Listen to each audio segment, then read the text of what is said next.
সিঙ্গারা তৈরিতে ব্যস্ত এক নারী, অন্যদিকে ক্রেতাদের সামলাতে হিমশিম খাচ্ছেন দোকানের কর্মচারীরা।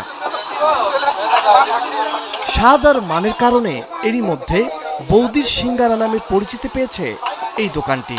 প্রতিদিন বিকেল ৩টা থেকে গভীর রাত পর্যন্ত চলে জমজমাট বিক্রি। গোলাপগঞ্জের মুকসুদপুর উপজেলার জলিরপাড় বাসস্ট্যান্ডের সড়কের পাশে এই দোকানে প্রতিদিনই দেখা যায় এমন ব্যস্ততা। ফরিদপুর থেকে মোবাইলে ফেসবুকে দেখছি, দেখার পর আজকে প্রথম আসলাম। মোবাইল থেকে দেখলাম ভাইরাল বৌদি সিঙ্গারা, তাই সাতবার থেকে আসছি। সিঙ্গারাটা খুবই টেস্টিফুল এবং খুব সুস্বাদু, এটা জেনেই আমি ওখান থেকে চলে আসছি সিঙ্গারা নেওয়ার জন্য এবং খাওয়ার জন্য। দোকানে পাওয়া যায় মুরগির মাংসের সিঙ্গারা, মুরগির মাংসের চপ, পেঁয়াজু আলুর চপ, সবজির চপ সহ নানা মুখরোচক খাবার। তবে সবকিছুকে ছাপিয়ে ক্রেতাদের পছন্দের শীর্ষে রয়েছে মুরগির মাংসের সিঙ্গারা। এর স্বাদ নিতে পার্শ্ববর্তী বিভিন্ন উপজেলা থেকে ছুটে আসছেন নানা শ্রেণী পেশার মানুষ। মাত্র 10 টাকায় মাংসের সিঙ্গারা খেতে পেরে খুশি ক্রেতারাও। অনেকে দোকানে বসে খাওয়ার পাশাপাশি পরিবার পরিজনদের জন্য সঙ্গে করে নিয়ে যান এই মুখরোচক সিঙ্গারা।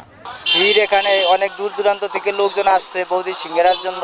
খেয়েছি, আরো কিছু নিয়েছি, তাতে বাড়ির লোকজনকে খাওয়াবো সেই উদ্দেশ্যে নিয়ে যাচ্ছি আর কি। ফরিদপুর কানাইপুর থেকে আসছি, এই সিঙ্গারা খাওয়ার উদ্দেশ্যই আসছি এখানে। প্রতিদিন সিঙ্গারা তৈরির জন্য প্রায় 70 থেকে 80 কেজি মুরগির মাংস ও পরিমাণ মতো আলু ভুনা করে প্রস্তুত করা হয়। এর সঙ্গে যোগ করা হয় 60 থেকে 70 কেজি ময়দা। এসব উপকরণ দিয়ে প্রতিদিন তৈরি করা হয় প্রায় 3 থেকে 4 হাজার পিস সিঙ্গারা। প্রতিদিন গড়ে 30 থেকে 40 হাজার টাকার বেচাকেনা হয় এই দোকানে। অনেক বেচাকেনা, অনেক দূর দূর থেকে সবাই আসে সিঙ্গারা খায়। শুধু একটু জায়গার ব্যবস্থা হলে বসায় খাওয়াইতে পারতাম সবাই। বাড়িতে যেভাবে মাংস রান্না করি, ঠিক আদা রসুন পেস্ট এগুলো দিয়ে আমি এইগুলো তৈরি করি। 3035 এরকম যায়। ব্যবসার শুরুর সময় দিনে মাত্র 2 কেজি মাংসের সিঙ্গারা বিক্রি হতো, সেখানে এখন প্রতিদিনই বিক্রি হচ্ছে বিপুল পরিমাণ সিঙ্গারা। এই ব্যবসার আয়ে চলছে তাদের সংসার। শুধু তাই নয়, দোকানটিকে ঘিরে কর্মসংস্থান হয়েছে আরও কয়েকজনের।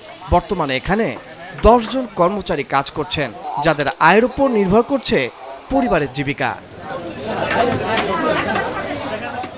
মাছরাঙ্গা নিউজ ডেস্ক।